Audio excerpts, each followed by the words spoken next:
Hai, Assalamualaikum warahmatullahi wabarakatuh dan salam sejahtera.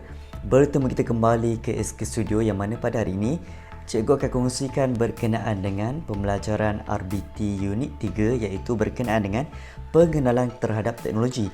Jadi seperti mana kamu tahu, kita ada setiap projek menerusi setiap topik dan juga unit kan.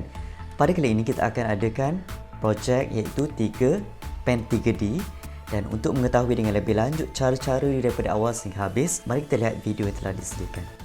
Bagi pembelajaran pada hari ini, murid-murid dikenaki untuk merujuk buku teks RBT tahun 4 pada muka surat 38 dan seterusnya. Dan boleh juga untuk bersedia dengan buku nota untuk mencatat apa yang penting yang telah diterangkan. Tanpa membuang masa lagi, mari kita lihat pada muka surat 38 berkenaan dengan pengenalan terhadap teknologi.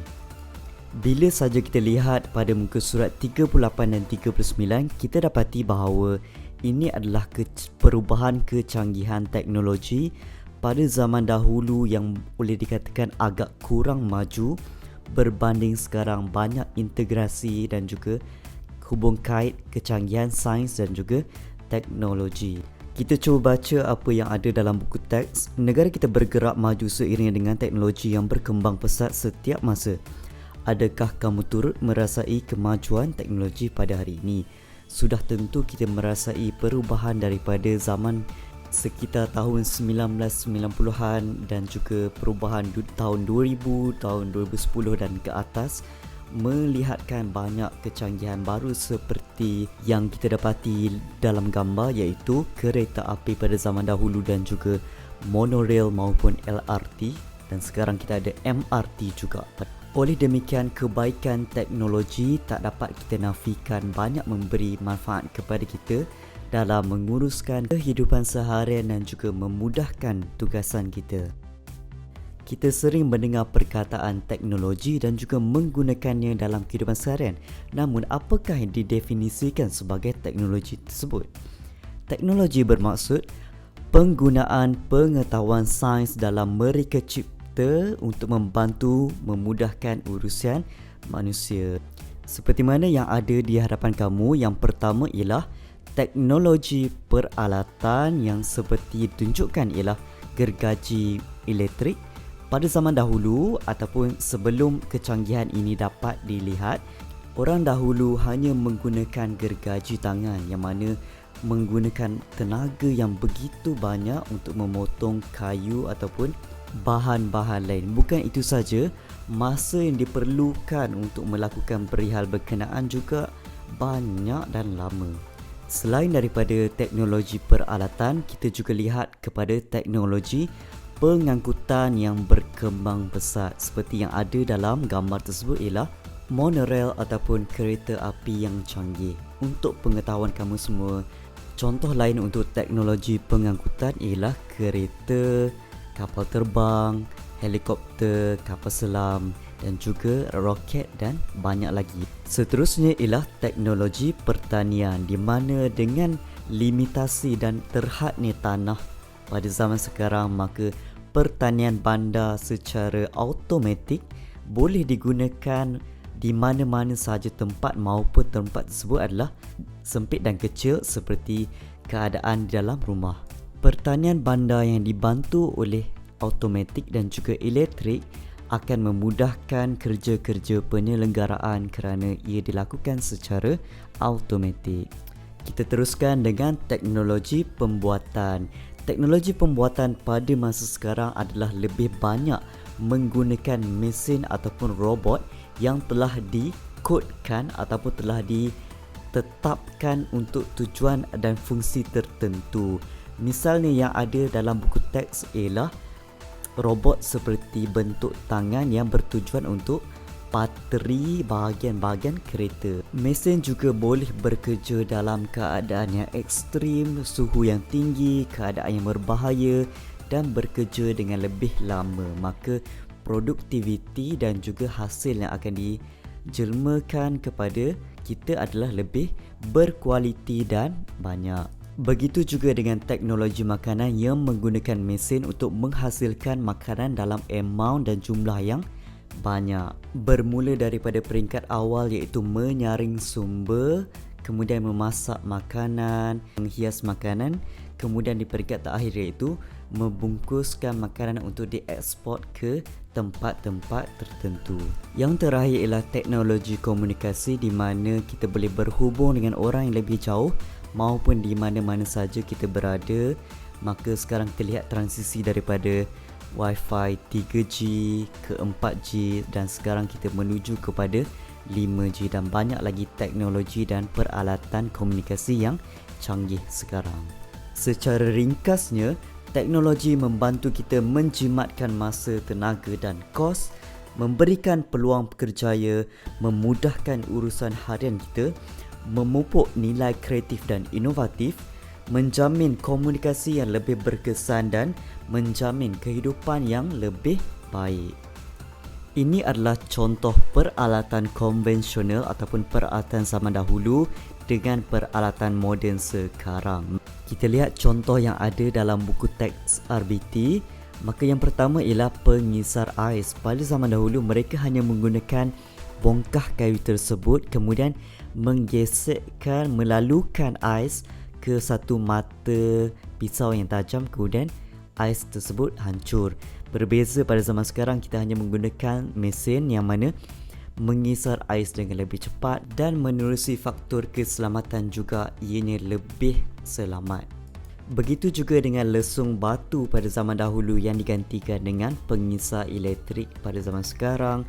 Seterusnya ialah pemutar skru elektrik dan juga gergaji tangan elektrik. Maka kita banyak menjimatkan masa dan juga tenaga bila kita menggunakan peralatan seperti ini.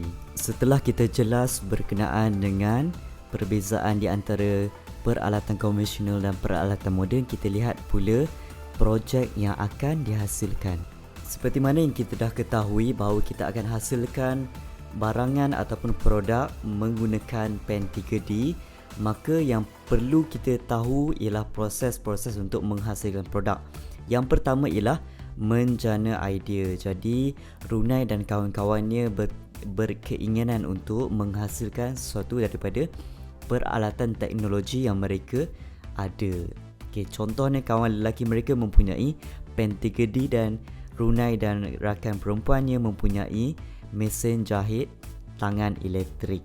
Selepas kita mempunyai idea tentang apa yang kita nak buat, kita beralih kepada lakaran idea. Maka kita perlulah melakar dahulu apa yang kita hendak lakukan dengan produk menggunakan pen 3D. Maka cikgu pada kali ini cikgu hendak menghasilkan kapal terbang dan juga rama-rama. Maka untuk lihat video tutorial daripada peringkat awal menggunakan pen 3D, mari kita lihat video yang disediakan oleh Cikgu Haiza. Hai semua, hari ini kita nak belajar tentang penggunaan pen 3D. Okey, fungsi pen 3D ni ialah buat ukiran pada lakaran. Mula-mula kita kena hasilkan lakaran dulu. Okey, contoh lakaran ialah kapal terbang mini dan juga seekor rama-rama. Alatan yang kita perlukan hanyalah pen 3D dan juga filament. Okey. Itu saja yang kita perlukan. Mari kita cuba lakukan lakaran pertama. Okey, nampak tak? Dakwat dia dah keluar. Okey, cara guna pen 3D ni senang saja. Kita masukkan plug di sini. Okey, masukkan plug di sini. Kemudian kita tekan di sini untuk bagi dia keluar. Kalau kita nak keluarkan balik, kita tekan di atas. Okey. Dan tengok kalau lampu ni dah bertukar daripada merah kepada hijau, maksudnya dia dah panas. So kita dah boleh guna, okey. Sekarang kita nampak lampu dia. Kita buang dulu yang lebihan ni, walaupun sedikit panas, tak apa, kita tahan je. Okey, kita cuba perlahan-lahan.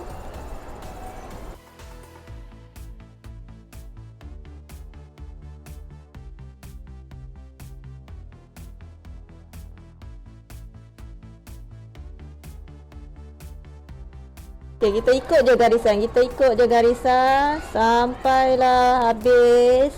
Kita ikut ke garisan yang kita dah buat ni sampai habis. Okey. Lepas tu kalau kita nak stop, kita tak payah tekan lah. Kalau kita nak stop, kita tak payah tekan. Kalau nak buat balik, kita tekan balik. Okey, senang saja guna benda ni. Cuma kena berhati-hati ya, supaya kepanasan filament tu tidak terkena tangan. Filament ni agak panas. Kena tunggu sekejap nak bagi dia sejuk. Okey, kemudian kalau kita nak tukar warna pun boleh. Kita nak pelbagaikan warna, kita guna satu lagi. Okey, nampak sekarang ni warna merah. So kita tunggu dia hijau sekejap. Okey, contohnya ada tingkap-tingkap kapal terbang ni kan. Kita nak warnakan warna pink.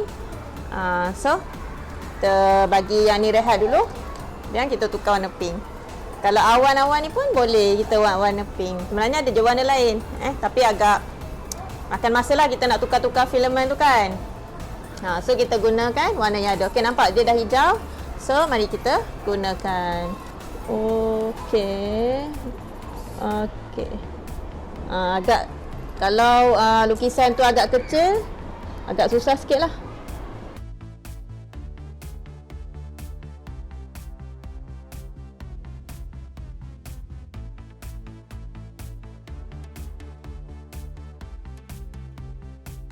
Kalau ada yang comot-comot ni, kita gunting saja. Kita gunting lah bahagian yang comot-comot ni. Ada lebihan ni, kita gunting supaya tidak mencacatkan ukiran kita. Okey, yang ni bila dah jadi macam ni, kita tunggu dia kering sekejap. Okey, letak bawah kipas, bagi dia keras. Lepas tu kita boleh keluarkan dia daripada kertas. Dan jadilah macam contoh-contoh yang dah siap. Kita kena keluarkan dia daripada kertas ni secara berhati-hati. So macam tu saja cara nak buat. Okey. Nak buat model kedua pula, iaitu rama-rama. Okey, yang ni kat dalam ni warna pink juga. Okey. Awak ikut je aliran tu. Ikut je garisan tu. Garisan dalam. Buat macam ni. Sekarang kita nak tukar color.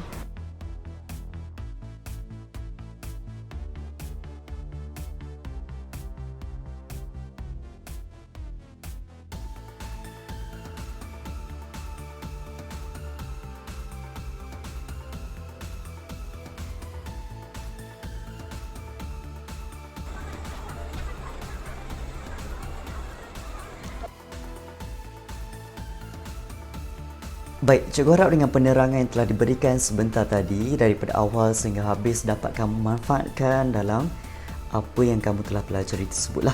Jadi, bila kamu keluar, bila kamu pergi mana-mana, jadikan pen 3D ini sebagai satu macam inspirasi maupun macam idea terhadap apa yang kamu hendak lakukan pada masa dalam kehidupan seharian maupun masa yang akan datang lah. Jadi, sekiranya anda belum like, share dan subscribe, segera lakukan demikian untuk bantu SK Studio. Sekian, terima kasih kerana sudi untuk menonton. Bye-bye.